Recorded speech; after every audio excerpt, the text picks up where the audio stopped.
अस्सलाम वालेकुम व्यूअर्स, मैं हूं आपका होस्ट अब्दुर्रहमान और आज डिस्कस करेंगे पाकिस्तान में सोलर पैनल की कीमतें जो तारीख की कम तरीन सतह पर जा चुकी हैं। जी हां, पाकिस्तान में सोलर पैनल इस वक्त 35 रुपए फी वॉट के हिसाब से दस्तयाब है। जो कीमत पिछले पूरे साल में भी नहीं थी, उससे पिछले साल भी नहीं थी, इस वक्त पाकिस्तान में है। अब सोलर पैनल की इस कदर कम कीमतों की दो बड़ी वजूहात हैं। एक तो चाइना के अंदर टेक्नोलॉजी एडवांस हुई है, प्रोडक्शन बढ़ी है, उस वजह से भी सोलर पैनल्स की कीमतें पूरी दुनिया में कम हुई हैं, क्योंकि चाइना दुनिया की 70% सोलर पैनल की प्लेट्स बनाता है।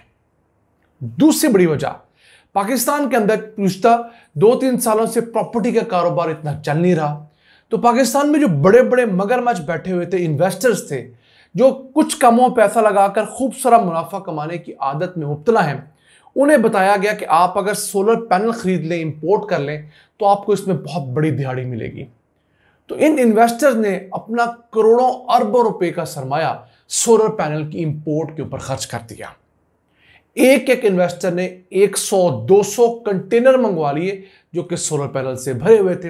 अब पिछले मालियाती साल की बात करें, यानी जुलाई 2023 से जून 2024 तक, तो पाकिस्तान में 7,000 मेगावाट के सोलर पैनल्स आए, जिन पर तकरीबन $2 अरब से ज्यादा लागत आई। अब जरूरत से ज्यादा पाकिस्तान में सोलर पैनल आ गए। हर साल हमें तकरीबन 2 से 3,000 मेगावाट के सोलर पैनल्स की जरूरत होती है। लोगों की अफोर्डेबिलिटी इतनी है, पाकिस्तानी इतने पैनल हर साल ऐड करते हैं। जब जरूरत से 2-2.5 गुना ज्यादा सोलर पैनल आ गए, फिर वो बिक नहीं रहे थे। अब एक 100 कंटेनर या 200 कंटेनर का सोलर पैनल का पूरा एक लॉट जो है, वो आप कहां रखेंगे? बहुत बड़े वेयर हाउसेस चाहिए, वहां पर सिक्योरिटी चाहिए, बाकी चीजें चाहिए। तो इन तमाम मसाइल की वजह से हुआ क्या कि जो लोग सोलर पैनल के कारोबार में रूटीन में डील नहीं करते थे, सिर्फ इन्वेस्टर्स थे, उन्हें नुकसान होना शुरू हुआ और उन्होंने अपने सोलर पैनल्स अब नुकसान में बेचना शुरू किए हैं। यही वजह है कि इस वक्त पाकिस्तान में अच्छी क्वालिटी के, देखिए एक कैटेगरी के भी सोलर पैनल 38-40 रुपए फी वॉट है, दरमियाने दर्जे के सोलर पैनल 35 रुपए वॉट आपको मिल रहे हैं। नाज़रीन की नॉलेज के लिए हम बताते चलें कि 4 कंपनियां पाकिस्तान में ऐसी हैं जो कि ए ग्रेड सोलर पैनल की तस्वर की जाती हैं। एक है लॉन्जी, दूसरा है कैनेडियन सोलर, तीसरा है जिनको और चौथा है जीए। तो जब भी आप लोग सोलर पैनल लेने जाएं तो कोशिश करें, अगर आपके पास वसाइल हैं, तो इन 4 कंपनियों में से किसी एक की प्लेट लेकर आए और फिर उसके हिसाब से आप प्राइस भी तय कर सकते हैं। अब सोलर पैनल की अच्छी कंपनी की एक प्लेट जो है वो तकरीबन 20,000 रुपए की हो चुकी है, 550 से 580 वॉट की। और अगर आप 2 प्लेटें लगाते हैं तो उससे आप डायरेक्ट दिन के टाइम पर 3 पंखे और 10 लाइट्स तक चला सकते हैं। अगर आप 6 प्लेटें लगा लेते हैं तो आप उससे 1 फ्रिज, पानी की मोटर, 4-5 पंखे, इसके अलावा 8-10 लाइट्स भी चला सकते हैं और एक वॉशिंग मशीन भी चला सकते हैं, यानी एसी के अलावा सब कुछ चला सकते हैं। और अगर आपने सिर्फ एसी चलाना है, 1.5 टन का इन्वर्टर, तो आपके पास 6 से 7 सोलर पैनल की प्लेटें होनी चाहिए 580 वॉट की। फिर आपका एसी सुबह 10 बजे से लेकर शाम 4 बजे तक कंटिन्यूस चल पाएगा। अब पाकिस्तान के अंदर सोलर पैनल तो बहुत सस्ते हो गए हैं, जो इन्वर्टर्स हैं वो कुछ सस्ते हुए, बहुत ज्यादा सस्ते नहीं हुए। इन्वर्टर्स की प्राइस में मजमूई तौर पर सिर्फ 10% की कमी रिकॉर्ड की गई है। इसकी वजह यह है कि चाइना के अंदर भी इवन अब इन्वर्टर बनाने वाली बहुत ज्यादा फैक्ट्रियां नहीं हैं, सोलर पैनल बनाने वाली फैक्ट्रियां बहुत ज्यादा है। सोलर पैनल की टेक्नोलॉजी अब उतनी एडवांस नहीं रही जितनी आज से 4-5 साल पहले होती थी।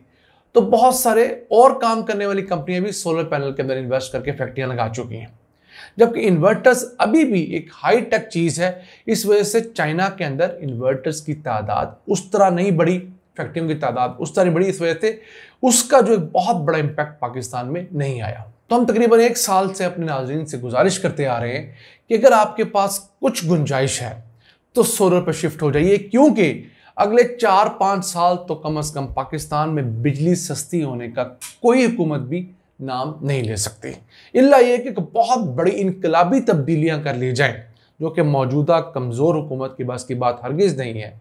अगर आप अपने पावर सेक्टर को वाकई 4-5 साल में रिवैम्प कर लेते हैं, इसकी जो डिस्कोज हैं जो हमें आपको बिजली मुहैया करती है उनको प्राइवेटाइज करते हैं फुली तौर पे, ट्रांसमिशन, डिस्ट्रीब्यूशन और इस तरह के दीगर लॉसेस को कंट्रोल कर लिया जाता है, तो फिर हो सकता है कि पाकिस्तान में बिजली कीमतें कम हो।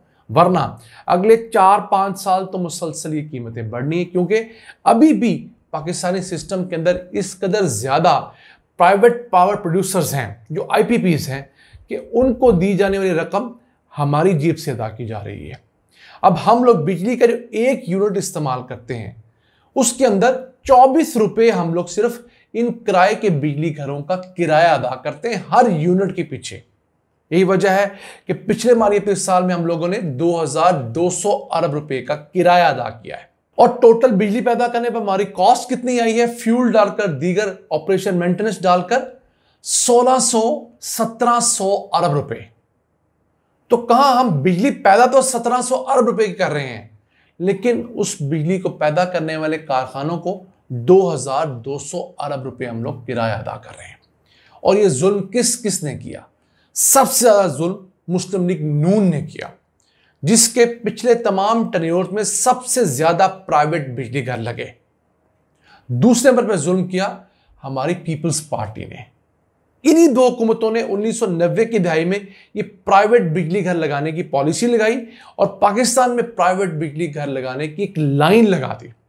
और आज वही एक बहुत बड़ी मुसीबत इन दोनों के सर पर पड़ चुकी है। हम इंशाअल्लाह ताला एक वीडियो करेंगे डिटेल में, जिसमें आपको बताएंगे कि पाकिस्तान में मौजूद 106 प्राइवेट बिजली घरों में से कितने बिजली घर नून लीग ने अपने दौरे हुकूमत में लगाए, जो सबसे ज्यादा थे, और दूसरे नंबर पे आती है पीपल्स पार्टी, उसने अपने दौरे हुकूमत में कितने प्राइवेट बिजली घर लगाए। इमरान खान की हुकूमत, आप उससे इख्तलाफ कर सकते हैं, बहुत आइडियल नहीं थी, लेकिन उस 3-3.5 साल टेन्योर में एक भी प्राइवेट बिजली घर पाकिस्तान में नहीं लगा। और अच्छा ही हुआ, हम ऑलरेडी 45,000 मेगावाट बिजली पैदा करने की सलाहियत के बावजूद अपनी आवाम को 30,000 मेगावाट बिजली नहीं दे पाते, क्योंकि हमारी ट्रांसमिशन लाइन इस काबिल नहीं कि वो 30,000 मेगावाट का लोड बर्दाश्त कर सके। कैसी बात है, जो हुकूमत आई उसने फटाफट आते साथ ही पावर प्लांट तो ऐड कर दिए, लेकिन खुदा के बंदो, उस बिजली को पावर प्लांट से हमारे घरों तक, फैक्ट्रियों तक पहुंचाने के लिए जो ट्रांसमिशन नेटवर्क को, डिस्ट्रीब्यूशन नेटवर्क को तगड़ा करना था, जिसमें तारें अपग्रेड होनी थी, ग्रिड स्टेशन अपग्रेड हो रहे थे, आपके मेरे मोहल्ले में लगे हुए ट्रांसफार्मर तक अपग्रेड हो रहे थे, वो तो अपग्रेड नहीं हुए। यही वजह है कि जो गुंजान आबाद इलाके हैं वहां पर गर्मी ज्यादा हो तो जल्दी जल्दी आपका ट्रांसफार्मर जो है उसकी हड्डी उड़ जाती है, ट्रिप कर जाता है, दीगर मसाइल है। क्यों? लोगों ने AC लगा लिए, लोगों ने अपनी बिजली की जरूरियात बढ़ा ली, लेकिन पीछे से लेस्को वालों ने लोड नहीं बढ़ाया, ट्रांसफार्मर का साइज नहीं बढ़ाया। अगर 200 kV का ट्रांसफार्मर था तो फिर 400-500 kV करना चाहिए था।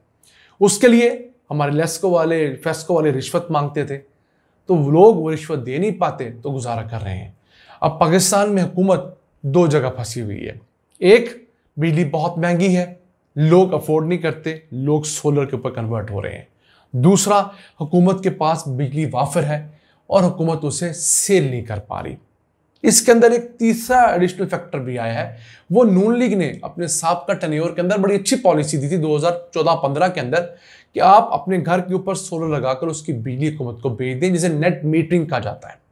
तो लाहौर की मिसाल ले लीजिए, लाहौर की टोटल डिमांड का 15% अब सोलर से प्रोड्यूस होने लगा है। लेस्को की गर्मियों में डिमांड तकरीबन 3,500 मेगावाट है, उसमें से 540 मेगावाट तो वो लोग मुहैया करना शुरू कर चुके हैं जो लोग सोलर पैनल के जरिए नेट मीटरिंग पे हैं। तो ये 540 मेगावाट पहले कोई पावर प्लांट चलाकर हासिल होनी थी, अब लोगों के घरों से हासिल हो रही है।